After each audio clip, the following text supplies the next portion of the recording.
Assalamu alaikum to all of you. This is Dr. Mehtab Ali discussing about Pharmacy Act 1967, and now the section to be discussed is section number 13. That's about the meetings of the council.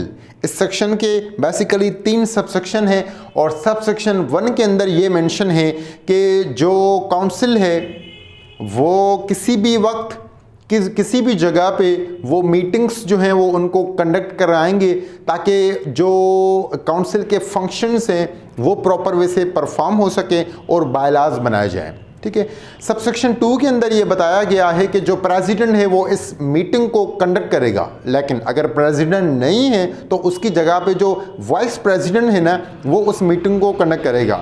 लेकिन sometime दोनों अगर नहीं है तो फिर क्या होगा कि जो मेंबर मीटिंग्स के लिए आए होंगे उनमें से जो सीनियरिटी लेवल पे बंदा होगा उसको कहा जाएगा कि वो इस मीटिंग को कंडक्ट कर सकें। सबसेक्शन नंबर 3 में ये मेंशन है कि टोटल मेंबर में से कम से कम जो है वो 3वां हिस्सा मेंबर लाजिम होने चाहिए मीटिंग के लिए। इससे कम अगर मेंबर होंगे तो मीटिंग जो है वो कंडक्ट नहीं होगी। कम से कम जो है वो 1/3 हिस्सा जो है 1/3 part of member must be there in their meeting. ठीक है, तो let's move subsection 1। A council shall meet at such time and place, and a meeting of council shall be summoned and conducted in such manner as may be laid down by its bylaws। देखें, इसके अंदर ये बताया गया है कि भाई जो काउंसिल है वो कभी भी और किसी भी वक्त और किसी भी जगह पे वो मीटिंग्स जो हैं वो कंडक्ट कराएंगे और जो मेंबर हैं उनको बुलाया जाएगा ताकि जो परफॉर्मेंस है, ताकि जो एक्टिविटीज़ हैं, जो असाइनमेंट्स हैं काउंसिल के वो परफॉर्म हो सके और बायलाज जो है ना वो बनाए जाएं। बायलाज यूँ समझें कि बायलाज कोई भी एक ऑर्गेनाइजेशन होती है, कोई भी एक एकेडमी होती है, कोई भी एक मेडिकल सेंटर होता है ना, कोई भी इवन कंपनी होती है तो उनके अपने रूल्स और रेगुलेशन होते हैं। इसी तरह से काउंसिल के रूल्स और रेगुलेशन जो है ना उन्हें हम कहते हैं बायलाज। कि काउंसिल जो है वो सर्टेन टाइप ऑफ बायलाज बनाती हैं और उनको इम्प्लीमेंट करके अपनी जो एक्टिविटीज़ हैं, जो फंक्शंस हैं, जो परफॉर्मेंस हैं, उनको जो है वो प्रोसीड करने के लिए वो अपने बायलाज बनाते हैं। काउंसिल जो है, काउंसिल के मेंबर जो हैं, जो मीटिंग है उनके अंदर बायलाज बनते हैं और उनकी जो अप्रूवल होती है वो ऑफ कोर्स काउंसिल के जो प्रेसिडेंट होता है वही देता है। ठीक है, तो इसी तरह से प्रोवाइडेड दैट ये कंडीशन है कि अनटिल सच बायलाज आर मेड, जब तक बायलाज नहीं बनते ना तब तक क्या होगा, the president of the council, जो काउंसिल का प्रेसिडेंट होगा, मे बाय नोटिस के थ्रू एड्रेस करेगा तो ईच मेंबर, हर मेंबर को या उसको जो है ना वो बुलाएगा, उसको इन्फॉर्म करेगा कि भाई जो है there is to be meeting now.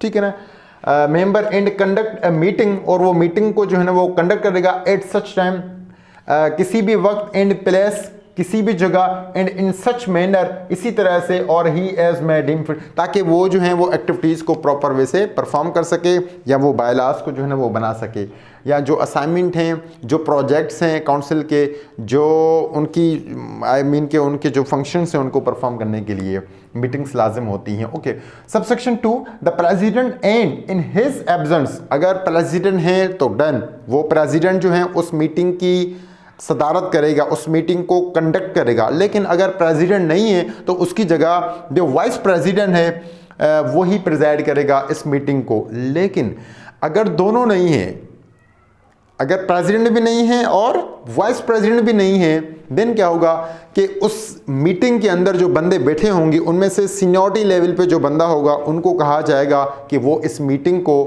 Preside करें।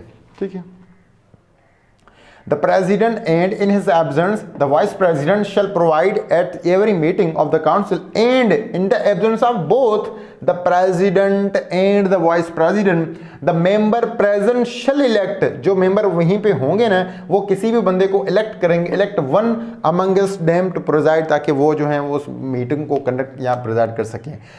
Subsection 3 of the 13th section is that the quorum for a meeting of the council shall be 1/3 of the total numbers, a fraction being counted as 1। देखिए इसका मकसद ये है कि जितने member जो हैं काउंसिल के अंदर हैं उनमें से कम कम 1/3 मेंबर मीटिंग के अंदर होने चाहिए। अगर 1/3 मेंबर होंगे तो जो डिसीजन होगा वो प्रॉपर वे से होगा, जो डिसीजन होगा उसकी एक कानूनी हैसियत होगी। अगर देखें, अगर 2 बंदे आएंगे और वो मीटिंग करेंगे तो जाहिर है वो अपने फैसले खुद करेंगे और वो फैसले हो सकता है बाकी मेंबर्स को अच्छे ना लगे ना, तो कम से कम 1/3 जो पार्ट है मेंबर्स का नंबर है वो लाजिम इस मीटिंग के अंदर होने चाहिए। और फार्मेसी में फॉरेंसिक लॉज के अंदर उसे हम कहते हैं कोरम। कोरम का मकसद ये है कि minimum number of the member that can give the legal status to any decision, किसी भी डिसीशन को वो कानूनी हैसियत दिला सकें तो कम से कम इतने मेंबर लाजिम होने चाहिए। अगर 1/3 से मेंबर कम हैं, अगर 2 मेंबर हैं, 3 मेंबर हैं, तो फिर जाहिर है मीटिंग नहीं हो सकेगी। उनके जो फैसले होंगे वो उनको एक प्रॉपर वे से कोई कंसंट्रेट नहीं किया जाएगा। 1/3 यूँ समझें कि अगर कोई काउंसिल है उसके अंदर टोटल 12 मेंबर हैं तो कम से कम 4 member must be there in the meeting for the conductance, ठीक है। और अगर जो हैं वो 17 मेंबर हैं तो ऑलमोस्ट देयर मस्ट बी 5 और 6 मेंबर, ठीक है। तो 1/3 इसको हम कहते हैं, ठीक है। Wish you all the best. Let's move section number 14। Thank you so much. अल्लाह हाफिज़।